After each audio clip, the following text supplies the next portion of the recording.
Hi! Welcome back to the weekly vlogs. I've just wrapped up episode 1 of Backlist Bash, which means I get to be a goblin again. Yeah, I don't know if this is just a me thing or if like other YouTube people feel the same, but like a weekly vlog is just like chatting with the besties, you know? I can sit here in my PJs and my bonnet and look like a hot mess, and that's fine because it's a weekly vlog. That's chill. But like Backlist Bash was also vlogging, but that was like a project. So I felt like I had to be put together for that one. You know what I mean? So we're back to the weekly vlogs, and I get to be a disaster. And I'm so here for that. I have so much content pre-filmed right now. I did all of my like end of the year stuff over the last couple of weeks. I've been trying to get it all edited. I don't know if you can hear my laptop like screaming at me, but I'm trying to export right now. And it is not happy with me. It is yelling. My laptop is very old. I've had it for like close to 10 years, I think, something like that. It's ancient. It's also a MacBook, so awful. Why did I buy a MacBook? I have no idea. Anyways, reading stuff. So, I read so many things over the last 2 weeks that were not part of Backlist Bash. I had a bunch of books just kind of in the background, and it feels so weird that I haven't talked about them. You know, like over the last, it's been almost a year now since I've been back on YouTube, and I've talked about every single book that I've read on a weekly basis for almost a year. So the fact that I have 2 weeks worth of books that I have not talked about is super strange to me. But at this point, we're close enough to the end of the month that I might as well just wait until my wrap up to talk about those books. So I'm not going to mention them here. It'll be a mystery. But I've read some good ones. I actually haven't read a whole lot this month considering like my past couple of months because I was so sick for so long. I think I started getting sick in the last weekly vlog we did, like in like the first week of January, and I didn't start feeling better until like 2 weeks in. And even now, it's currently the 20th, I think, and I'm still like kind of congested and my throat is scratchy. Like it's been almost a month and I'm still like a little bit sick. It's been nuts. So the first 2 weeks of the month, I didn't do a whole lot of reading, unfortunately. So I think I've finished 8 books so far this year, and I'm currently reading 2. So not my best month, but that's fine. It is what it is. We'll catch up later on. I'm still way ahead of my Goodreads goal already, so doing good, just not as good as I would like to be doing. And it's like I'm in such a huge reading mood. It's just like while I was sick, I did not have the mental capacity to be reading anything. I was trying and miserably failing. So, anyways, so my current reads right now, I've got TheFlicker by HE Edgmon going, and I am kind of enjoying it so far. I keep doing this where like I know that I don't like middle grade anymore because I really hate children like so much. And yet I keep trying middle grade books because I like the author or it sounds really good and then I'll be enjoying the plot, but the kids are so fucking annoying. And that's exactly the case here where like these kids are horrible. Like they are just bickering. It's these two stepsisters. Their parents have died. They have their infant sibling. It's the end of the world. A year before the start of the book, the sun exploded and the apocalypse happened, obviously. And these two girls have been living in a bunker. Oh, Tony says hi. Hi, Tony. I cannot reach him. Anyways, these two girls have been living in a bunker for the last year, and the last parent just died. So they're trying to travel to a different state to try and hopefully see if the one girl's grandma is still alive. And they're like 11 years old, right? Just like trekking through the United States on foot with an infant during the apocalypse. Like, just casually. Sounds great in premise, but they do not stop bickering. They're constantly arguing with each other over like the stupidest things, and I get it. That's how kids are. That's how my brother and I were. That is accurate to the childhood experience. But it's so annoying. Oh my god, they're so irritating. But I like this author, so I want to keep reading it, and I do like the story, and like the plot's really good. I just hate the characters so much. So I'm not having the best time, but it is really short, and one of my goals for this year was to try and improve my focus and be able to read again without the audiobook every time. I love having audiobooks as a tool, but I don't want to have to rely on them every single time. So I figured a middle grade would be a good way to kind of dip my toes back into not having the audiobook, because it is a much easier read. And that's definitely accurate. It is much easier to read than like a adult fantasy would be. But like, man, these kids are driving me crazy. So, anyways, but it is a good book, kind of.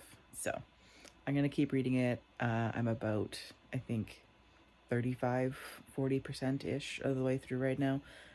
So I'll probably finish that over the next couple of days. And then aside from that, I have at long last picked up The Two Towers by Tolkien. I'm not very far in. I am on, well, because the edition that I have, it shows that it's like page 400 and something, because it's just like the continuation of book one. But I've read about 30 pages roughly, so I'm not very far in. You can kind of see the bookmark there, but it's a start, so I'm happy about that. I don't think I need to talk about what this book is about. If you don't know, I don't know where you've been, so. But yeah, this is great so far. The writing is beautiful. I'm really enjoying the plot as well. It's very, very fast paced. It's, well, kind of. It's fast paced, but also meandering at the same time. And I don't know how that works, but it does. So, but yeah, I'm having a good time here. And I do want to start an audiobook as well, just to have going while I'm like cleaning and stuff around the house. But I don't know which one yet. So I'm gonna look through my Goodreads and pick one. I'm so hyped to read like a new release or something that was not released in 2019, because for the last 2 weeks that's basically all that I've been reading. I'm very excited for some diversity in my reading right now. I really enjoyed doing Backlist Bash. It was fantastic, and I actually had some really good reads from that, but I also have some new releases that I really want to get to, so we'll see. Anyways, this is just about finished exporting, so I'm gonna deal with this and then probably go to bed. I'm pretty tired, you know? It's been a long week. But yeah, I will check in with you guys later on. This one's gonna be pretty slow progress, obviously. My goal is to read 1 or 2 chapters a day. So maybe I'll read a chapter of this and then go to bed after that. So yeah, I will chat with you guys later on.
How we doing? It is Tuesday of the following week, so we're here to wrap it up.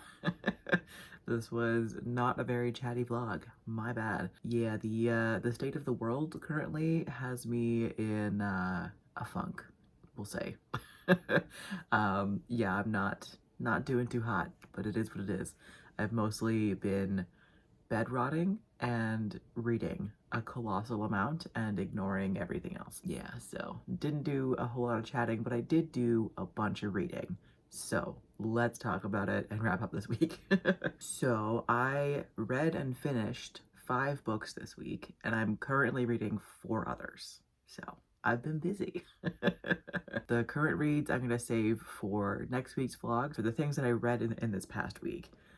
So many. So I did finish TheFlicker by HE Edgmon. I gave it a 3.5 stars. The first half of the book was pretty rocky. I think I was saying in my last talking clip of this vlog that like the kids were extremely annoying, like infuriating, because they were just constantly bickering and arguing for no reason, just very, very annoying. Things did get much better towards the last half. They started to get along. There was a lot of character growth with those two. The plot got super interesting, and yeah, I ended up enjoying it quite a lot. I gave it a 3.5 star. Yeah, it was great. I love this author, so I can't wait to read more of their works. And it was nice to read a middle grade again, even though the kids were pretty annoying in the first half.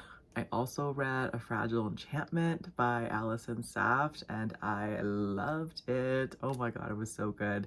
It was very, very predictable. Like, nothing surprised me at all. So the plot could have been a bit better for me personally, but I loved the characters so much. I loved their relationship and the banter.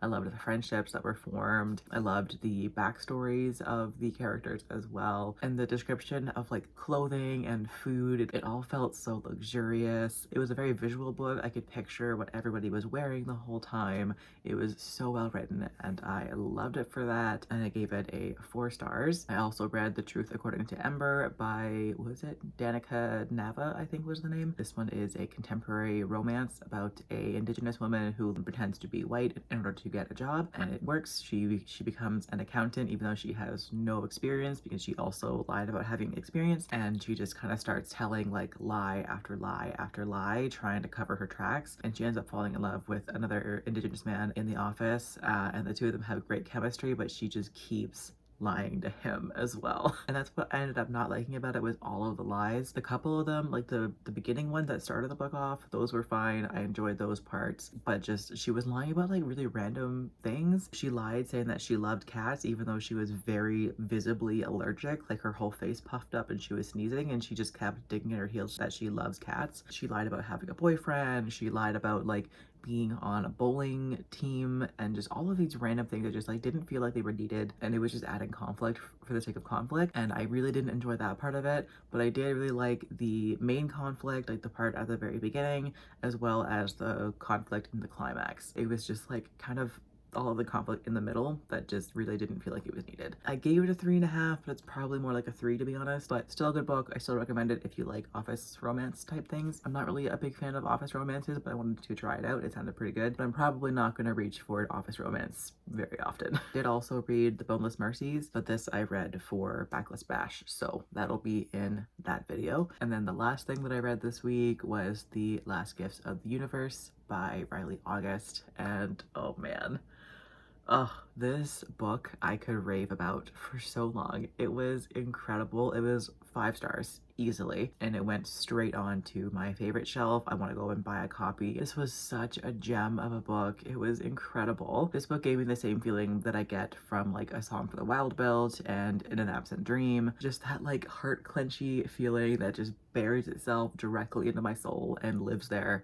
And I just, I love this book so much. It's about this pair of siblings and their orange cat named Pumpkin, who are traveling through space trying to find information on what happened to all these dead planets. And the cat does indeed have a little spacesuit, and he goes with them into space, and it's so cute. But yeah, all these planets have died. There's no people left, there's no animal, there's no plant life, and there's this entity that's been going to all these planets and killing them off, and they have no idea what's happening, but they know that at some point that entity is going to come to their planet as well. This book was mostly about grief and what it means to be alive and why it's worth it to keep living, and it was so heart-wrenchingly beautiful. Loved it so much. It was just, oh man, it was so good. Based on the cover, I was expecting just like a cozy, fun time, and it definitely was that, but it was also very emotional for me, especially just with like the week that I'm having. This was a much needed book right now. It was truly a beautiful book, and I can't wait to read it again. But yeah, that'll do it for this week's vlog. Sorry for the lack of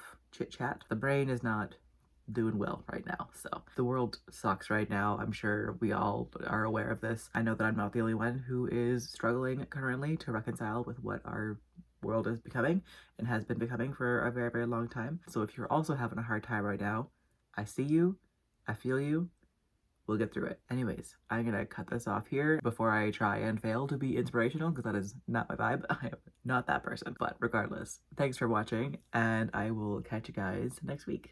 Bye.